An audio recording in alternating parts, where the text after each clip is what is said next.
Hello and happy holidays, everyone, from Atlanta, where Arizona State starts its college football playoff path at the place they hope it will end. A football metropolis sets the stage for the defiant Sun Devils to try to take down one of the nation's most notorious programs. It's number 5 Texas versus number 4 ASU in a Chick-fil-A Peach Bowl clash. And welcome all inside Mercedes-Benz Stadium, and Happy New Year's Eve to you all. Blake Neiman here with Gabby Trunoff on this final day of 2024, a year that will surely be remembered in the ASU fans' hearts, and they hope to keep the good times rolling into 2025. Yeah, no better way to do that than with a win in the Peach Bowl. First ever appearance in the CFP. No better way to ring in the new year than with a berth in that semifinal as well. It's going to be sweet or bittersweet, one of the two ways for the Sun Devils and the Longhorns. As we heard from both head coaches today, Steve Sarkisian and Kenny Dillingham, both speaking today. Here's what they had to say about each other. I've got a ton of respect for Coach Dillingham, the job he's done at Arizona State, the way their team has continually improved throughout the season. The last couple months, they've been playing as good as anybody in the country. We're going to face, one of the best teams in the country, if not the best team in the country, coached by arguably the best offensive coach in the country, sitting next to me. And it's a really tall task for our guys. But at the same token, if you're a competitor, you want to compete versus the very best in the best environments. And I think that's exactly what we get to do. What a season it's been for Kenny Dillingham and Steve Sarkisian. Both coaches led their respective teams to conference championships and now the CFP. Their efforts have earned them several different Coach of the Year award nominations, and both were Dodd Trophy finalists. Speaking of which, our Max Zepeda is down the road at Georgia Tech's Bobby Dodd Stadium with everything you need to know about how the Sun Devils and Longhorns are shaping up ahead of their quarterfinals contest.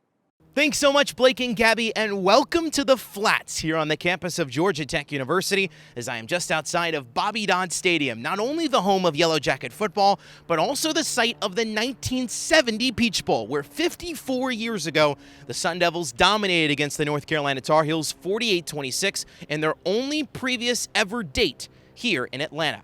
But now here they are, 54 years later, playing the Texas Longhorns, and with just under 48 hours until kickoff, the Sun Devils looked loose and confident just down the road at the Mary and John Brock practice facilities. Most of us have never been this far or never been, in this predicament where we are now. And also, just beginning of the season, we were counted out. No one thought we would be here. No one. So when we left in our charter bus and the gates open and we see all these people just cheering as we leave, I've never seen anything like that before. And even in a practice filled with mostly walkthroughs, the Sun Devils started to show hints of what their game plan will look like come Wednesday afternoon, including Shamari Simmons, who will not be playing in the first half in the Peach Bowl due to a targeting penalty he committed in the fourth quarter of the Big 12 championship game, as Montana Warren started to take first-team reps with the secondary. Meanwhile, just down the road at the site of this year's Peach Bowl, Mercedes-Benz Stadium in downtown, the Texas Longhorns also seemed loose and confident as they began their preparations. Quinn Ewers, Texas's star quarterback, looked to be back into a rhythm as he has been recovering from an ankle sprain for many weeks, and his superstar wide receiver, Isaiah Bond, will be returning to the lineup on Wednesday after rolling his ankle in the fourth quarter of the SEC Championship, which was also in Mercedes-Benz Stadium. But after missing the first-round contest against Clemson, Bond will return. And with that, that brings an even more loaded Texas squad into a stadium that they hope to play for the second of 3 times over the course of just over a month, something that has rarely happened in the history of the sport. So on both practices, at least that were open and available to the media, didn't fully showcase the physicality that might be on display from both Texas and Arizona State.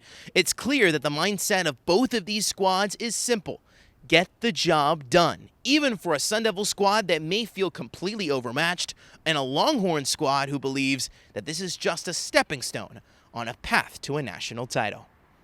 Reporting from outside of Bobby Dodd Stadium here on the campus of Georgia Tech in Midtown Atlanta, Max Zepeda, Cronkits Sports.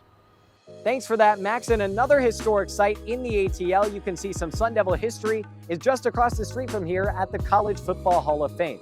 Jake Plummer, Terrell Suggs, and Pat Tillman are just a few of the several Sun Devil legends on display. And it's not just players being recognized, but also the coaches, including former ASU head man Dennis Erickson, who led the Sun Devils to the Holiday Bowl back in 2007, where they faced Texas in their first and only meeting all time. I had the pleasure of catching up with Erickson earlier this week about that game against the Longhorns and how the 2024 Sun Devils resemble that of the 07 team. Take a look. First of all, Coach, thanks so much for taking some time with me today. And when you think back to that 2007 team, it shares a lot of similar qualities with this 2024 ASU team. Both were underdogs, not expected to do much, and went on to win conference titles, and in your case, on the back of a 7-0 undefeated start. So when you think about that 2007 year, when did you know that squad had a chance to be special? I really, in fall camp, as you know, in Arizona in those days, we weren't inside. Everything was, and they worked their rear ends off. And, anytime there's a coaching change, I've been in it a few times, they got to believe in what you're teaching them. And that was kind of the key, like I said, during spring break, or spring ball. But then again, I was during fall camp, and we just had to get to know them, and we did that. And we knew we had some great speed on both sides of the ball. Our receivers, running backs, Rudy, offensive front was a veteran group, so felt we were really good on offense. And then, defensively we grew, and we had some really good defensive players too. So it was just a matter of meshing it together. And then, you really don't know till you start the season. And as you said, we won our first 7 games, and most of them convincingly. So. But then again, we weren't to the bread and butter of our schedule either. And that's kind of how it ended up. We got beat by Oregon and USC at the end. And then, but we were 7-2, so we shared the title. Yeah, like you just said, you guys share the Pac-10 title with USC and go on to play in the Holiday Bowl, where you find out you're going to be playing Texas. What was your reaction when you found out you'd be taking on the Longhorns, and what was the team's mindset going into that game? Well, Texas is college football. I mean, that's the University of Texas and Texas football in general. And we had some Texas players playing on that team. And we were excited about it. It's a great opportunity to go down to San Diego and get a chance to play the University of Texas. It didn't end up like we wanted it to, but we got there. But it was a challenge. It was a good football team with it. But what I think it did to Sun Devil football is that, we could do that, and you could do that yearly. They finally got it going this year. He's done a heck of a job. So it'll be fun to watch them play. You brought up Kenny and the job he's done this year, leading ASU from being picked last to now Big 12 champions.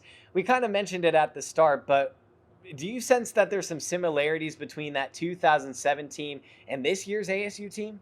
Yeah, I think the cultures were very much alike, and nobody gave them a chance. And I watched a lot of their games, and they just kept getting better and better, and nobody gave them any respect. And you can use that as motivation, which obviously Kenny does. I met him a time or two, and he's got a good staff. But I saw them getting better all the time, and we came out of the chute in our year and played really well, and then kind of fell back at the end. But they were kind of the opposite. They came out early, lost a game or so, but then they just got better and better, and look where they're at right now. It's going to be a great challenge for them. You said you've met Kenny a time or two. What have you noticed about the way he coaches that you've been impressed by or thought highly of? Well, I've only met him once. That's up where I live. They had a Bo Moose played for me, who's assistant athletic director there. And anyway, they had a deal up here in Coeur d'Alene, Idaho. Summer ago, and I got a chance to spend a little time. But he's a motivator. He's fired up. He gets after him pretty good. It looks like to me. It's kind of hard to tell from the side, but that's and the key is he's hired a good staff, and they're doing a lot of good things, and they're playing probably as good as anybody in the country, and they'll obviously find out playing Texas. Now, I'm assuming you've been able to catch a glimpse of Cam Scadaboo. What are your thoughts on him? He's a stud horse, man. I'm telling you, that guy. Wow, he's physical, and he's one of the better backs in the country. And it's if I remember right, he had a story. He was at Sac State, and then he transferred, and how people missed him out of high school, but he's a big physical runner and one of the best. I think he has a heck of a future in the National Football League. What has it been like for you to watch from afar, seeing ASU do what it's done this year, winning a Big 12 championship in its first year in the conference and winning its first conference title in general since you guys did in 2007? Well, amazing to me. And, you know, I really liked what he said a couple of years ago when he first got there. And he's been patient. I mean, they took some lumps 2 years ago, and they just stood in there and just kept getting better and better. And, you know, that's on the coaches. I mean, they did a good job of solidifying that group. And then all of a sudden, as a player, you start winning, you look around and say, wow, maybe they know what they're talking about. And that makes a big difference. And then you get confidence. And then when you start winning, you like to go to games as a fan when a team wins, not so much when they lose. But when you get it going, it's an amazing thing. Well, I'm sure you're excited to watch ASU take on Texas. It kind of comes back full circle. I mean, it's the first time they've played them since that team you coached in 07. Yeah, I hope the results are better. And, yeah, that's going to be a fun game to watch. I'm really looking forward to it. And I know a lot of ASU fans are too. Coach, thanks again for taking some time with me today. I really do appreciate it. Enjoy the new year with your family, all right? You too. My pleasure. The Texas to Tempe recruiting motto takes on an ulterior meaning this weekend as ASU has a handful of former Longhorns on its roster who are playing against their former squad this weekend. As I'm sure you can imagine, for those players, this one just means more. That's a team who kicked me out and said I was never going to be good enough to play there. So that's something that has been on my agenda for a while. It's like a dream scenario, so I'm very excited about that. Obviously, me being a Texas kid, you know, just being there, you know, wearing that jersey and then being somewhere else, you know, and playing against that jersey. Obviously, it's two totally different things, but I mean, I'm just treating it, you know, as another game. It's kind of surreal to be playing them. My time at Texas was, you know, kind of up and down, but ultimately, looking back on it, it was a special experience to be able to play for a program like that. Exactly what was said is, if you want to stay at Texas, you might as well quit football and just go to school here. So, a lot of motivation there for me. ASU running back Cam Scadaboo has become one of the faces of college football. His fearless mentality and physical will he imposes on his opponents has made him an icon in Tempe and beyond. But Scadaboo's rise to stardom roots back to his days in his hometown of Rio Linda, California. Our Jacob Brooks tells the story of Scadaboo's upbringing and the hero he's become for the community. Arizona State running back Cam Scadaboo has felt disrespected his entire career. I've been disrespected my whole life. I've always been the underdog, and nobody respects the fact that I'm the best running back in the country. The way he's overcome outside doubters has been through the cultivation of a special work ethic, a drive to be great that stems from his humble upbringings at Rio Linda High School in Sacramento, California. He's from a city where it's all about, you know, grinding, gritting, and making a way for yourself, so to speak. So every time he's out there scoring touchdowns, right, he's representing the city. So we definitely will have to say that Sacramento's been, you know, key for his success. You know, we're a rough neighborhood, not in terms of like, you know, crazy bad things going on, but everybody here's blue collar. You know what I mean? Like, you're gonna knock on somebody's door, you're probably gonna meet a construction worker, you're gonna meet some guy that pours concrete, and he was raised by a family like that. They have all those traits, and it's something that he's always been. Scat's blue-collar mentality fueled a stellar senior season at ASU, where he became the first ever AP All-American to come out of Rio Linda High School. The impact that level of success has had on his hometown cannot be overstated. I would have to say the impact that he's had on these kids wanting to be like him and emulate him and watching them on Saturdays. And he always comes back and makes sure he taps in with the youngsters, and they're excited to see him and the city is excited to see him. Our town follows him. If you get on Facebook, you go on like Rio Linda Online or whatever, there's always a report, there's always something. People are always adding their 2 cents in about how great he is and everything he's doing. From the moment Scat burst onto the scene as a sophomore in high school, it was clear he was a special talent. What was even more special, though, were the leadership qualities he possessed that have helped to forge him into the man he is today. In high school, he did everything he could to be a leader, sometimes it came off a little bit brash just because he's such a competitor. And, if you really want to know what he is, like truly what he is everybody points at his rushing yards and his touchdowns and he can catch. Watch him block. And when you watch him block, that explains everything you need to know about him. Because he's not trying to just block you to do his job.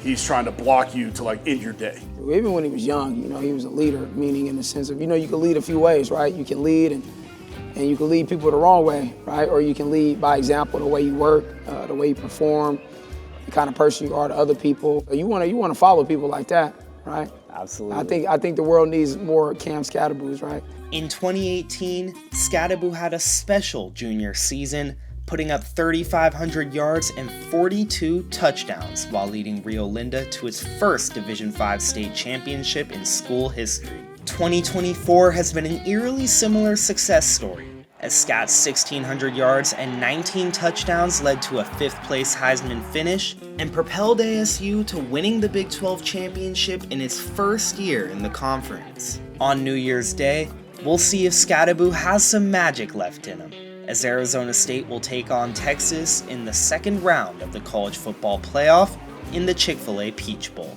I've seen this kind of behavior from him before. In 2018, we won the state championship. He got on a very, very similar run to this. And it's going to be a tall order. It's the University of Texas, you know what I mean? Which, it's so surreal to say that Cameron's going to be playing against the University of Texas in the Peach Bowl. It's like, that's a dose of reality right there. That's crazy. My expectations are always high for my players. So it's no different going into the Peach Bowl. So, he'll have success. Reporting from Sacramento, Jacob Brooks, Cronkits Sports.